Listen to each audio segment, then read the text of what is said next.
오늘 정부가 발표한 공공기관 채용비리 중간조사 결과 180건 이상의 비리가 적발됐습니다. 그런데 이건 중앙부처 산하기관에서만 나온 숫자이고 지자체 산하나 시중은행까지 조사한 결과는 더 충격적일 거란 얘기가 나옵니다. 공공기관은 취업준비생에겐 그야말로 꿈의 직장입니다. 취준생 10명 중 4명이 가장 취업하고 싶은 곳으로 꼽았고 최근 한 광역지자체가 실시한 공공기관의 통합공채 경쟁률은 무려 61대 1이었습니다.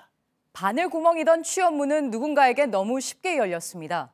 청년층의 분노는 더 커질 수밖에 없는 상황입니다. 하지만 정부는 비리기관이나 연루자의 실명을 공개하지 않기로 해 채용비리 척결 의지가 약한 것 아니냐는 비판도 나옵니다.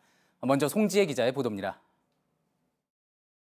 정부가 공공기관 채용 과정을 전수조사하기 시작한 건 지난 10월 중순부터였습니다. 현재까지 275개 기관에 지난 5년간 채용 과정을 살폈는데 불과 한 달 반 만에 2,000건 넘는 문제가 수면 위로 드러났습니다.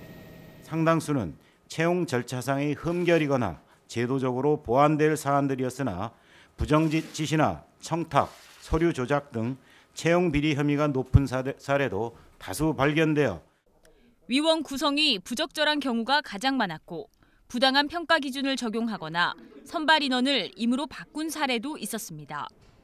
서류 조작이나 부정지시 등 채용 비리가 의심되는 143건에 대해선 징계 절차에 착수했습니다. 또 금품 수수나 청탁금지법 위반 등의 혐의가 있는 44건은 수사 의뢰했습니다.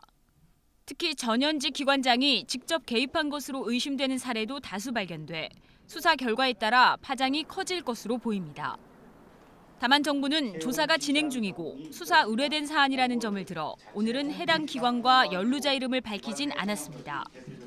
정부는 오늘 중간 발표에 이어 문제가 심각해 보이는 19개 기관을 추려 오는 22일까지 별도로 심층 조사를 할 계획입니다.